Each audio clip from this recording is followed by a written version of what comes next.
Hello friends, आज के इस वीडियो में हम एक महत्वपूर्ण टॉपिक जो राष्ट्रपति है, पॉलिटी का एक मतलब चैप्टर है। और ऐसे भी जनरल नॉलेज के लिए भी ये जानना चाहिए कि राष्ट्रपति के बारे में। तो आज हम उसी टॉपिक को राष्ट्रपति के ऊपर ही कवर करेंगे, ठीक है। राष्ट्रपति पे जो राष्ट्रपति के इम्पोर्टेंट 40 पॉइंट्स हैं, हम वो सिलेक्टेड किए हैं। वो 40 पॉइंट को आज हम डिस्कस करेंगे, ठीक है। राष्ट्रपति से संबंधित कुछ आर्टिकल्स भी हैं, उसको हम अगले वीडियो में कवर कर रहे हैं, ठीक है। उसका वीडियो जल्द ही उसको अभी अपलोड करेंगे। सारे आर्टिकल जो राष्ट्रपति से रिलेटेड हैं उसको हम कवर करेंगे अगले वीडियो में, ठीक है। तो चलिए देखते हैं इस वीडियो में कि राष्ट्रपति के बारे में क्या क्या मतलब 40 पॉइंट कौन से हैं जो हमें जानना चाहिए, ठीक है। तो चलिए राष्ट्रपति के बारे में जानना शुरू करते हैं, ठीक है। पहला है कि राष्ट्रपति जो होते हैं वो तीनों सेना के अध्यक्ष होता है, ठीक है। तीनों सेना का सर्वोच्च कमांडर राष्ट्रपति के पास ही होता है, ठीक है। उसके बाद राष्ट्रपति कार्यपालिका का प्रधान होता है। जब भी हम कोई देश से एग्रीमेंट वगैरह कुछ भी करते हैं तो वो राष्ट्रपति के नाम से होता है, इसलिए राष्ट्रपति को कार्यपालिका का प्रधान होता है बोला जाता है, ठीक है। उसके बाद राष्ट्रपति भारत का प्रथम नागरिक होता है, ठीक है। राष्ट्रपति भारत का प्रथम नागरिक होता है, ये तो सबको जानते हैं, ठीक है। उसके बाद है कि राष्ट्रपति संघ का प्रधान होता है, ठीक है। जो संघ यानी कि देश एक तरह का, उसका प्रधान होते हैं, ठीक है, राष्ट्रपति होते हैं, ठीक है। उसके बाद राष्ट्रपति का निर्वाचन एकल संक्रमणीय मत प्रणाली द्वारा अप्रत्यक्ष रूप से होता है, ठीक है।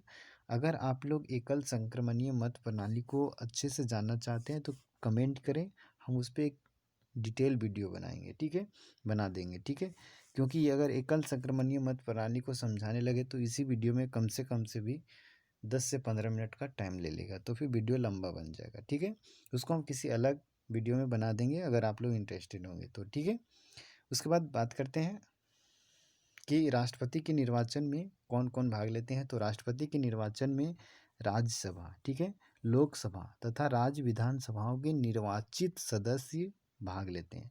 याद रखिएगा एक बात, सिर्फ निर्वाचित सदस्य भाग लेते हैं, उसमें मनोनीत जो राष्ट्रपति करते हैं वे सब सदस्य भाग नहीं लेते हैं, ठीक है। तथा बहुत सारे राज्यों में विधान परिषद भी है, विधानसभा के अलावा राज्य में विधानसभा के अलावा विधान परिषद भी है, तो वो मेंबर इसमें राष्ट्रपति के चुनाव में भाग नहीं लेते हैं, ठीक है। अक्सर क्वेश्चन यही से पूछा जाता है कि कौन कौन भाग लेते हैं।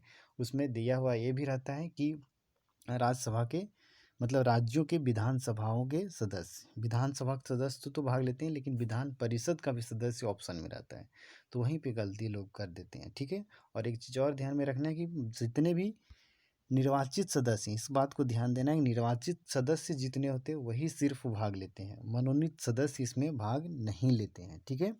उसके बाद अगला इम्पोर्टेंट पॉइंट है कि राष्ट्रपति का पद खाली हो जाने के बाद उस पद की देख रेख, ठीक है, उस पद की देख रेख भारत के उपराष्ट्रपति करते हैं, ठीक है।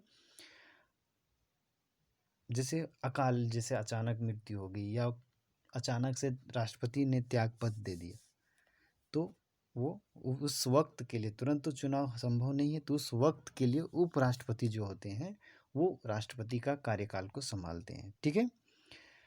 अब अगला इम्पोर्टेंट एक पॉइंट और भी है कि अगर उस समय राष्ट्रपति भी न रहे, ठीक है, अगर उस समय उपराष्ट्रपति भी न रहे, उपराष्ट्रपति भी न रहे, तो उस वक्त राष्ट्रपति पद की देखरेख सर्वोच्च न्यायालय के मुख्य न्यायाधीश करते हैं, ठीक है। और ये अक्सर क्वेश्चन आता है कि कौन से ऐसे मुख्य न्यायाधीश थे जो कार्यवाहक राष्ट्रपति का कार्यभार संभाला था, तो वो थे मोहम्मद हिदायतुल्ला, ठीक है। यही क्वेश्चन बार बार आता है, हिदायतुल्ला, ठीक है, मोहम्मद हिदायतुल्ला, हम सुन लीजिए बार बार, ठीक है।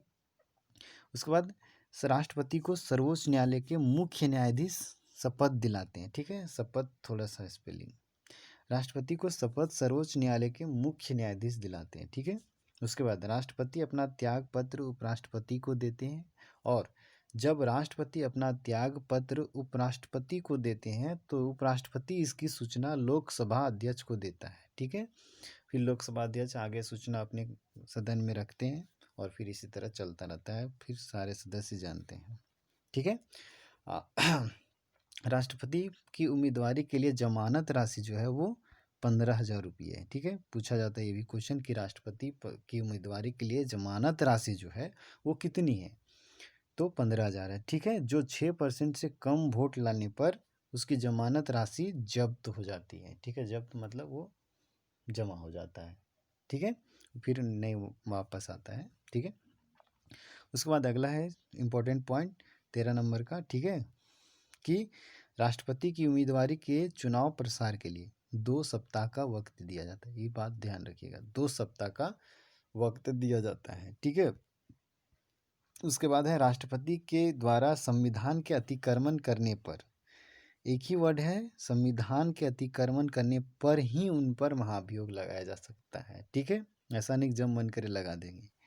ठीक है, अगर संविधान का राष्ट्रपति अतिक्रमण कर रहे हैं तो ही उसके ऊपर महाभियोग लगाया जा सकता है। ठीक है, उसके बाद राष्ट्रपति पर महाभियोग लगता है तो इसकी सूचना जो है राष्ट्रपति को 14 दिन के पहले दी जाती है। ठीक है, 14 दिन पहले राष्ट्रपति को सूचना दी जाती है कि आपके ऊपर महाभियोग लगाया जा रहा है। ठीक है, हम अगले वीडियो में सारे को आर्टिकल को कवर करेंगे कि कौन से आर्टिकल के तहत महाभियोग लगता है और जितने भी कौन से आर्टिकल में चुनाव होता है सारे को कवर करेंगे। ठीक है, तो अगला फिर पॉइंट है कि राष्ट्रपति पर महाभियोग राज्यसभा और लोकसभा के 2/3, इस बात को ध्यान रखिएगा, 2/3 सदस्यों के लिखित प्रतिवेदन द्वारा लगाया जाता है।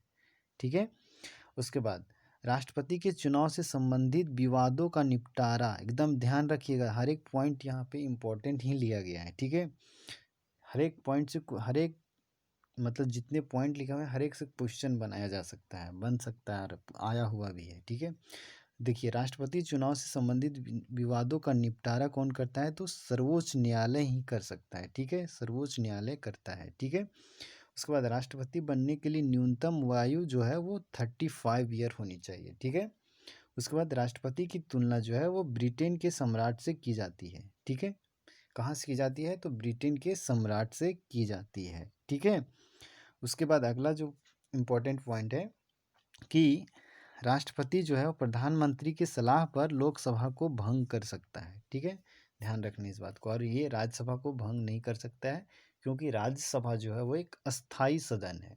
ठीक है, वो उसका कार्यकाल कभी खत्म नहीं होता, हालांकि उनके सदस्यों का कार्यकाल 6 वर्ष का होता है, जो हर एक वर्ष मतलब हर एक 2 वर्ष में 1/3 सदस्य वहाँ से मतलब पदस्थापित होते रहते हैं। ठीक है, उसके बाद राष्ट्रपति को संसद के बैठक सत्र बुलाने या मनोनीत किया या फिर याहत करने का, जैसे सत्र को ख़त्म करना है तो उसके लिए राष्ट्रपति ही करते हैं। ठीक है, वर्तमान समय में राष्ट्रपति का जो वेतन है वो 5 लाख रुपया है। ठीक है, आगे बात करते हैं, राष्ट्रपति का जो वेतन है वो संचित निधि से दिया जाता है, भारत के संचित निधि से दिया जाता है, जो कि कर मुक्त होता है, उस पर टैक्स नहीं लगता है। ठीक है, राष्ट्रपति के वेतन पे टैक्स नहीं लगता है। ठीक है, इसीलिए राष्ट्रपति के वेतन को जो है वो श्वेत मणि कहा जाता है। ठीक है, राष्ट्रपति का कार्यकाल जनरली 5 साल का होता है। ठीक है, उससे पहले चाहे तो वो अपना त्यागपत्र दे सकते हैं, या तो फिर अगर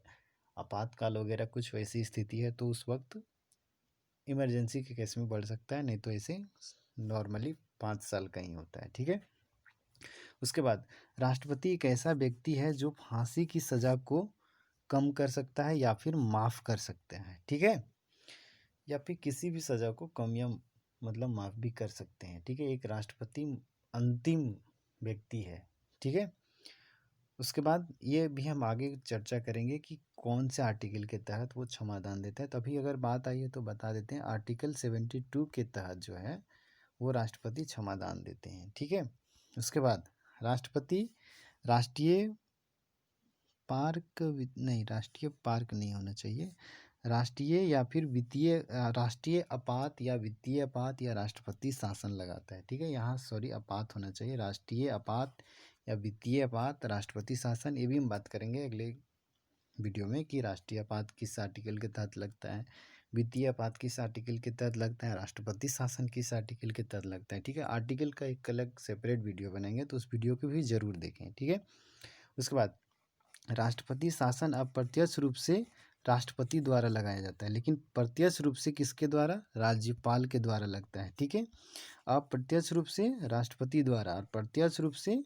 राज्यपाल द्वारा लगता है। ठीक है, भारत के प्रथम राष्ट्रपति डॉक्टर राजेंद्र प्रसाद थे, ये तो सबको जानते हैं, लेकिन अगले जो पॉइंट है वो बहुत ही इम्पोर्टेंट है कि भारत के प्रथम निर्विरोध चुने जाने वाले राष्ट्रपति कौन थे? तो वो नीलम संजीव रेड्डी थे। ठीक है, उसके बाद ये प्रश्न आ ही गया कि भारत के प्रथम कार्यवाहक राष्ट्रपति मोहम्मद हिदायतुल्लाह थे। ठीक है, यही जो थे वो मतलब सुप्रीम कोर्ट के मुख्य न्यायाधीश थे। ठीक है, जो कि कार्यवाहक राष्ट्रपति की भूमिका निभाए थे। ठीक है, उसके बाद जाकिर हुसैन ऐसे राष्ट्रपति थे जिनका कार्यकाल के दौरान ही देहांत हो गया था। ठीक है, ज्ञानी जैल सिंह ऐसे प्रथम राष्ट्रपति थे जो पूर्व में केंद्रीय मंत्री भी रह चुके थे। ठीक है, लोकसभा में राष्ट्रपति लोकसभा में 2 एंग्लो इंडियन चुनकर भेजते हैं, लेकिन ये 2020 में प्रस्ताव आया है कि अब वो चुन के नहीं भेजे जाएंगे, जो हैं सो हैं, अब उसके बाद नहीं चुने जाएंगे। ठीक है,